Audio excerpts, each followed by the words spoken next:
श्री स्वामी समर्थ। नमस्कार मंडळी, मी मंगल तुम्हा सर्वांचं नवीन एका व्हिडिओमध्ये अगदी मनापासून खूप खूप स्वागत करते।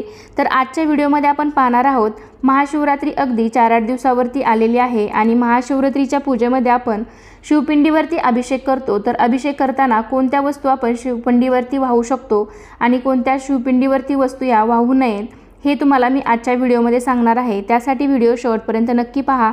त्याआधी तुम्हाला छोटीशी रिक्वेस्ट आहे, चॅनलवरती नवीन असाल तर चॅनलला नक्की सबस्क्राइब करा।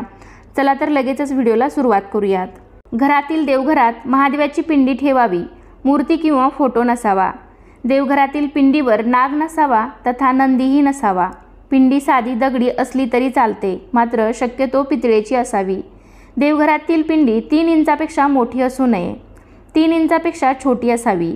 भगवान महादेव हे देवादिदेव असून हे न्यायप्रिय देवता आहेत आणि त्यांचे सर्व प्रकारचे भक्त आहेत, जसे देव, दानव, यक्ष, किन्नर, भूत, प्रेत, पिशाच आणि इतरही अनेक योनिजीव महादेवास भजतात। ज्या ठिकाणी महादेवाची मूर्ती किंवा फोटो असतो तेथे त्यांचे सर्व भक्त उपस्थित होतात। ज्योतिर्लिंगाच्या ठिकाणी तथा महादेवाच्या पिंडीला संपूर्ण गोल प्रदक्षिणा करत नाहीत, तर अर्धी प्रदक्षिणा करून नमस्कार करतात, कारण उत्तर दिशेला सर्व भक्त अदृश्य रूपाने उपस्थित असतात तथा उत्तर दिशेने महादेवाच्या पिंडीवर जलाभिषेक घातल्याने पाणी तीर्थ रूपाने वाहत असते, ते ओलांडून गेल्याचे पातक लागते। महादेवाची मूर्ती फक्त स्मशानात असते। देवघरात महादेवाची मूर्ती नसावी। मानवाला पिंडीपूजन सांगितले आहे, म्हणूनच संपूर्ण भारतात महादेवाच्या मुख्य शक्तिपीठावर महादेवाची पिंडी लिंगरूपाने स्थापन केलेली समजते। 12 ज्योतिर्लिंगे ही लिंगे म्हणजेच पिंडी रूपाने आहेत। यातून संपूर्ण विश्वाला वैश्विक ऊर्जा मिळते। महादेवाला जल अतिप्रिय आहे। एखाद्याने महादेवास जल अर्पण केल्यास ते त्यावर खूप प्रसन्न होतात। महादेवाला मनापासून मोठ्या संख्येने एकत्र येऊन सामुदायिक जलरुद्राभिषेक केल्यास विपुल पर्जन्यमान राहते। गुरुचरित्रात म्हटले आहे की नित्याच्या रुद्राभिषेकाने दीर्घायुष्य, आरोग्य मिळते आणि अकाली मृत्यू टळतो। श्रीमद भागवद्गीतेत म्हटले आहे की महादेवाची नियमित रुद्राभिषेकाने सेवा केल्यास घरी अखंड लक्ष्मी वास करते आणि त्या भक्तांच्या घरी अखंड श्रिया राहते आणि सर्व सुख समृद्धी वाढून सर्वत्र कीर्ती पसरते। भगवान शंकराविषयी थोडी काळजी बाळगण्याची गरज असते। उत्साहाच्या भरात काही चुकीच्या गोष्टी आपल्या हातून घडत तर नाहीत ना, याकडे लक्ष देणे गरजेचे आहे।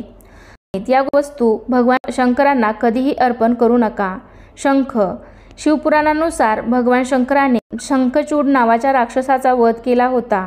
तो भगवान विष्णूचा भक्त असल्याने त्याची आणि लक्ष्मीची शंखाने पूजा केली जाते। हळद कुंकू। भगवान शंकर आजन्म वैरागी होते, त्यामुळे शृंगाराशी संबंधित कोणतीही वस्तू त्यांना अर्पण केली जात नाही। हळदीलाही सौंदर्यवर्धक मानले जाते, त्यामुळेच हळद किंवा कुंकू भगवान शंकराला अर्पण केले जात नाही। तुळशीपत्र। असुरांचा राजा जलंधर याच्याविषयी असलेल्या एका कथेनुसार त्यांची पत्नी वृंदा तुळशीचे रोपटे बनून गेली होती।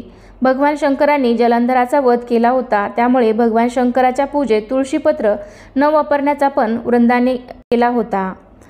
नारळ पाणी। नारळाच्या पाण्याचा भगवान शंकरावर अभिषेक केला जात नाही। नारळाला लक्ष्मीचे रूप मानले जाते, म्हणून शुभ कार्यात नारळाचा वापर करून त्याचा प्रसाद म्हणून वापर केला जातो, पण भगवान शंकरांना अर्पण केलेले पाणी निर्माल्य होते। उकळलेले दूध। उकळलेले दूध किंवा बाजारात मिळणारे पॅकेटमधील दूध कधीही भगवान शंकरांना अर्पण करू नये, त्यापेक्षा गंगाजलाने अभिषेक करा। बाजारात मिळणारे पॅकेटमधील दूधही उकळलेले असते, त्यामुळे त्याचा वापर कधीही करणे टाळावे। केवड्याचे फूल। भगवान शंकराच्या पूजेत केवड्याचे फूल वर्जित आहे। शिवपुराणानुसार ब्रह्मदेव आणि विष्णूच्या वादात खोटे बोलल्यामुळे केवड्याला भगवान शंकराने शाप दिला होता। कुंकू किंवा सिंदूर। कुंकू किंवा शेंदुराचा वापरही भगवान शंकराची पूजा करण्यात वर्ज्य केला आहे। तर मित्रांनो, अशा काही या गोष्टी आहेत ते भगवान शिवाच्या पूजेमध्ये किंवा त्यांचा अभिषेक करताना वापरत नाही, तर त्यामुळे सुद्धा तुम्ही ज्या काही आता मी गोष्टी सांगितल्या, ज्या वस्तू सांगितल्या त्या शिवपूजेमध्ये चुकूनही वापरू नका। कसा वाटला आजचा हा छोटासा व्हिडिओ नक्कीच मला कमेंटद्वारे सांगा आणि असे छान छान माहितीपूर्ण व्हिडिओ पाहण्यासाठी आजच आपल्या चॅनलला सबस्क्राईब करा। चला तर मग पुन्हा भेटूया अशाच एका छानशा आणि माहितीपूर्ण व्हिडिओमध्ये। तोपर्यंत धन्यवाद। श्री स्वामी समर्थ।